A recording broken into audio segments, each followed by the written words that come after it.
పరం గారు, సో వారు అన్నట్లుగా ఇదే కనుక తీసుకుంటే ఇప్పుడు ఉక్రెయిన్ పూర్తిగా బలైపోయిన దేశం కింద ఉంది. ఇప్పుడు వారు చెప్పిన ప్రకారం నాటోతో యుద్ధం కావచ్చు రష్యాకి, లేదా అమెరికా పూర్తిగా సపోర్ట్ చేస్తున్న తరుణం అని అనుకుంటే, మరి ఇప్పుడు ఈ బందీలుగా చేసుకున్న రష్యన్ సైనికులు, వేల మంది సైనికుల్ని బందీలుగా చేసుకుంది. సో వారు అన్నట్లుగా నాటో దళాలే ముందుకు వెళ్తున్నాయి.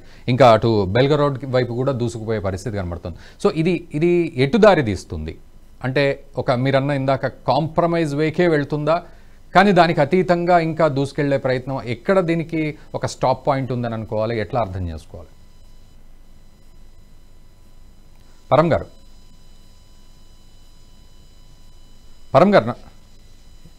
యా ఓకే, అక్కడ ఏదో డిస్కనెక్ట్ అయినట్టుంది. యా శాస్త్రి గారు, సో ఈ సిచ్యువేషన్లో కనుక చూస్తే మీరు అన్నట్లు అంటే దీనికి ఎండ్ పాయింట్ పడే పరిస్థితి ఏమైనా ఉంటుందా? ఇది అట్లాగే ఎస్కలేట్ అవుతూ రష్యాను రెచ్చగొట్టే పరిస్థితికి తీసుకెళ్తుందా? ఒకవేళ అట్లా రెచ్చిపోతే రష్యా వేసే అడుగు ఎలా ఉంటుంది? ఇప్పుడు రష్యా ఈజ్ నేను అడిగితే మాత్రం, ఇప్పుడు మీరు నన్ను అడిగితే strategically Russia is in a good position. ఎందుకంటే మీకు టర్మాయిల్ ఎలా, వాళ్ళకేం పొలిటికల్ టర్మాయిల్ లేదు, లోకల్ గా ఏం పెద్దగా ఇబ్బంది ఏం లేదు. సో అలాంటి పరిస్థితుల్లో అతను లీడింగ్ రోల్ లో ఉన్నాడు.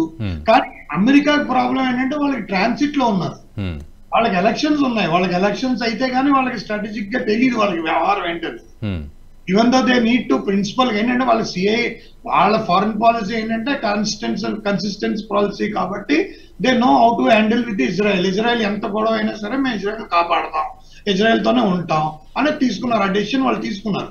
మీరు ఇక్కడ అబ్జర్వ్ చేయాల్సింది ఏంటంటే, రష్యాకి పూర్తిగా మీరు ఇన్ని రోజుల పాటు ఇరాన్ ఎందుకు రెస్పాండ్ అవ్వట్లేదంటే, ఇరాన్ పూర్తిగా ఇరాన్ టెరిటరీని వాళ్ళు డిఫెన్స్ తో కవర్ చేస్తారు. డిఫెన్స్ మిసైల్ ని ఇచ్చేసి వాళ్ళకి ఏంటంటే ఐరన్ డూమ్ టైప్ మొత్తం ఇరాన్ అంతా కవర్ చేయించారు. రష్యన్స్ కవర్ చేస్తున్నారు. So Russian engineers involved in this. So ఇక్కడ అది ఏంటంటే ఆ షార్ట్ కట్ మనకు తెలిసిపోతుంది. ఇరాన్ రష్యా ఇవన్నీ ఒక దాని మీదే వెళ్తున్నాయి. ఒక్కసారి ఇప్పుడు ఇంకోటి షిఫ్ట్ అయింది ఏంటంటే, ఈ Islamic countries, particularly all Islamic countries, అవన్నీ మీరు స్లోగా రష్యా వైపు మొగ్గు చూపుతున్నట్టు కనబడిపోతుంది. సో అది పెద్ద డేంజరస్ సిచ్యువేషన్. అమెరికా ఏ రకంగా, అమెరికా యూరోప్ లో వాళ్ళకి, యూరోప్ కి దీని అంతటికి స్ట్రాటజికల్ లాస్ ఏదైనా ఉందంటే దట్ గోస్ టు యూరోప్. ఒకసారి దాని గురించి కూడా మాట్లాడదాం. పరమేశ్వర్ గారు, క్లారిటీ ఉందా ఇప్పుడు? పరం గారు,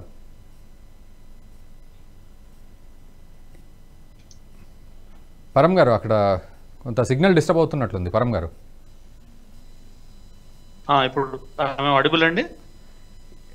నేను ఇందాక అడిగాను, బట్ మీకు అక్కడ సిగ్నల్ డిస్టర్బెన్స్ వల్ల పవర్ కట్ అయిందండి. చెప్పండి, సారీ. ఓకే.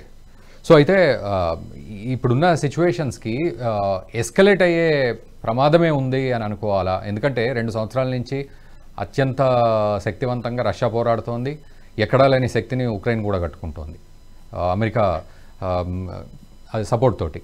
సో ఇట్లా చూస్తే ఇప్పుడు ఈ ఆక్రమించుకోవడం అనేది దేనికి అనే విషయంలో మనం ఆలోచించినప్పుడు, సో నెక్స్ట్ స్టెప్ ఇది మరి రష్యాని రెచ్చగొట్టే పరిస్థితికి దారితీస్తే ఇంకా దారుణంగా ఉంటుంది కదా సిచ్యువేషన్ అని.